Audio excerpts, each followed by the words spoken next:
सावियर को जैसे ही पता चलता है कि तानिया के दिल में क्या चक्कर चल रहा है, काफ़ी ज़्यादा हैरान होता है और परेशान भी होता है और कहता है कि तुम्हारा दिमाग ख़राब हो चुका है। किस किस्म की फजूल बातें कर रही हो? देखो, इसका मतलब ये नहीं कि मैं नायाब से खफा हूँ। इसका मतलब ये बिल्कुल भी नहीं है कि मैं तुमसे प्यार करूँगा और तुमसे शादी करना चाहूँगा। और मेरा रिश्ता देखो कि क्या है। शायद तुम ये बात भूल रही हो कि तुम जुनैद की बीवी हो, इसलिए इस बातों को मत भूलो। तुम क्या चाहती हो? जिस देखेंगे कि वो कहती है कुछ नहीं, मैं तो सिर्फ और सिर्फ तुम्हें हकीकत बताना चाहती थी कि हकीकत यही है कि वो लड़की तुम्हारे लायक नहीं है। काश तुम्हें ये बात समझ आ जाए। जिस पर वो कहता है, तुम्हारी बात बजा है, लेकिन इसका मतलब ये हरगिज़ नहीं है कि मैं कोई और ऊट-पटांग हरकत करूं। यानी कि पूरे तरीके से उसको ज़लील किया जा रहा है, लेकिन उसको फिर भी इन सब बातों की समझ नहीं आ रही है और वो फिर भी नेहाब पर ताने कस रही है और कह रही है कि नेहाब ने तुम्हारी ज़िंदगी तबाह करके रख दी। देखो तुम्हारी क्या हालत हो चुकी है। मुझे तो समझ ही नहीं आता कि आखिर क्या हो गया है तुम्हारे साथ। आगे से अब देखेंगे वो कहती है कि तुम्हें परेशान होने की कोई भी ज़रूरत नहीं है। बस मैं तुम्हें यही कहना चाहती हूँ कि इस मामले में ज़रा सी भी देरी मत करना। तुम्हें साफ साफ कह रही हूँ कि तुम्हारे लिए ये काम खतरे से खाली नहीं है। जिस पर आप देखेंगे कि वो उसको हौसला देती हुई नज़र आ रही है और उसको उकसा रही है कि तुम्हें अब ये काम साथ करना ही करना है, चाहे जो मर्जी हो जाए। लेकिन आप देखेंगे कि ज़ावियार भी कुछ कम नहीं है। ज़ावियार भी यही चाहता है कि जितनी जल्दी हो सके सारे मामलात को ठप करे और अपनी ज़िंदगी को सुकून से जिए, क्योंकि अब वो भी तंग आ चुका है सबकी बातें सुन सुन के। हर आप देखेंगे कि तानिया कहती है कि इन सब बातों में देखो मेरा कोई कसूर नहीं है और बार बार मुझे अंदर धकेलने की भी कोई ज़रूरत नहीं है।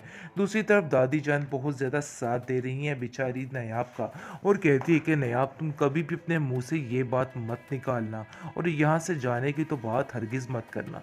बस मैं तुम्हें साफ साफ बताए दे रही हूँ कि ये लोग तो चाहते ही यही हैं, इसलिए मैं बस तुम्हें अब यही कहना चाहती हूँ कि अपने ये सारे तौर तरीके ख़त्म करो और एक यानी कि नए तरीके से अपनी ज़िंदगी को शुरू करने की कोशिश करो।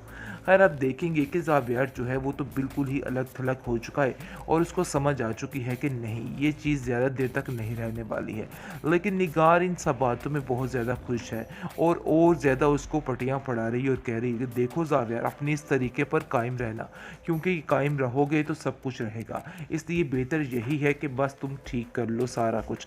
आगे से देखेंगे कि बहुत खुश होते हैं नायाब के घर वाले जैसे ही इनको इल्म होता है, लेकिन वो मिलने के लिए जैसे ही आते हैं तो आगे खटपट शुरू हो जाती है और काफ़ी ज़्यादा लड़ाई झगड़ा शुरू हो जाता है, जिस पर आप देखेंगे कि नौबत हाथ उठाने तक आ जाती है और काफ़ी ज़्यादा नायाब की भाभी भी परेशान होती है और कहती है कि आखिर ये क्या माजरा चल रहा है। आप लोग इस कदर जालिम हो जाएंगे मैं तो सोच भी नहीं सकती थी कि आप लोग हाथ उठाने पर आ गए हैं। आखिर आप लोग चाहते क्या हैं? मुझे तो कुछ समझ नहीं आ रही।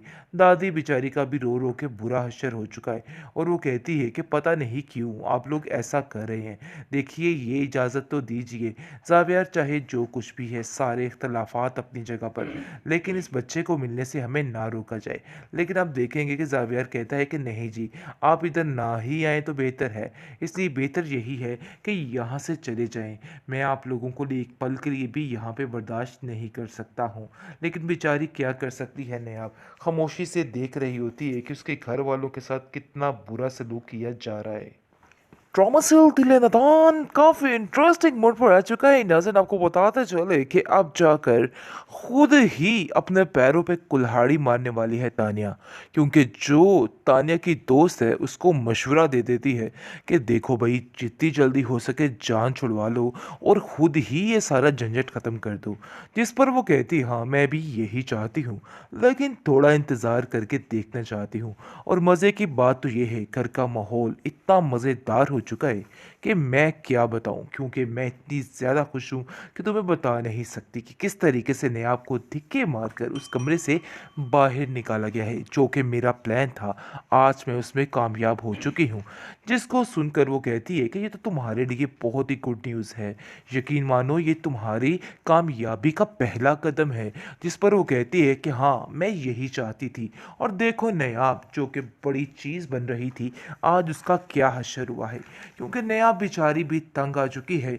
नयाब ने बहुत तरले मिन्नत किए और कहा कि जावियर देखो ऐसा मत करो, मुझे मेरे बेटे से दूर मत करो।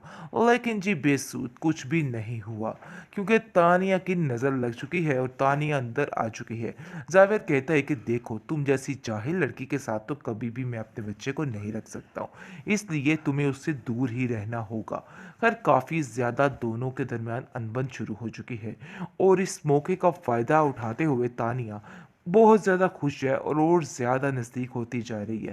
खैर आप देखेंगे कि बेचारी कुड़ती ही रह जाती है और कह देती है कि देखो आप लोग जो कर रहे हो बहुत ही गलत कर रहे हो, और तानिया शायद तुम्हें इस चीज़ का अंदाज़ा नहीं है कि जो कुछ भी हुआ वो सिर्फ़ और सिर्फ़ तुम्हारी वजह से हुआ है। आज तुम मेरे साथ ऐसा ना करती तो मेरी ज़िंदगी भी सुकून की होती। तुम्हारी इन बातों की वजह से मेरा सारा सिस्टम ख़राब हो गया है। खैर आप देखेंगे कि तानिया कहती है कि इन सब बातों में देखो मेरा कोई कसूर नहीं है और बार बार मुझे अंदर धकेलने की भी कोई ज़रूरत नहीं है। दूसरी तरफ दादी जान बहुत ज़्यादा साथ दे रही हैं बेचारी नयाब का और कहती है कि नयाब तुम कभी भी अपने मुंह से ये बात मत निकालना और यहाँ से जाने की तो बात हरगिज़ मत करना। बस मैं तुम्हें साफ साफ बताए दे रही हूँ कि ये लोग तो चाहते ही यही हैं, इसलिए मैं बस तुम्हें अब यही कहना चाहती हूँ कि अपने ये सारे तौर तरीके ख़त्म करो और एक यानी कि नए तरीके से अपनी ज़िंदगी को शुरू करने की कोशिश करो। खैर आप देखेंगे कि ज़ावियर जो है वो तो बिल्कुल ही अलग-थलग हो चुका है और उसको समझ आ चुकी है कि नहीं, ये चीज़ ज़्यादा देर तक नहीं रहने वाली है। लेकिन निगार इन सब बातों में बहुत ज़्यादा खुश है और ज़्यादा उसको पटियाँ पढ़ा रही है और कह रही है कि देखो ज़ावियर अपनी इस तरीके पर कायम रहना, क्योंकि कायम रहोगे तो सब कुछ रहेगा। इसलिए बेहतर यही है कि बस तुम ठीक कर लो सारा कुछ। आगे से देखेंगे कि बहुत खुश होते हैं नायाब के घर वाले जैसे ही इनको इल्म होता है, लेकिन वो मिलने के लिए जैसे ही आते हैं तो आगे खटपट शुरू हो जाती है और काफ़ी ज़्यादा लड़ाई झगड़ा शुरू हो जाता है, जिस पर आप देखेंगे कि नौबत हाथ उठाने तक आ जाती है और काफ़ी ज़्यादा नायाब की भाभी भी परेशान होती है और कहती है कि आखिर ये क्या माजरा चल रहा है, आप लोग इस कदर जालिम हो जाएंगे मैं तो सोच भी नहीं सकती थी कि आप लोग हाथ उठाने पर आ गए हैं। आखिर आप लोग चाहते क्या हैं, मुझे तो कुछ समझ नहीं आ रही। दादी बेचारी का भी रो रो के बुरा हश्र हो चुका है और वो कहती है कि पता नहीं क्यों आप लोग ऐसा कर रहे हैं।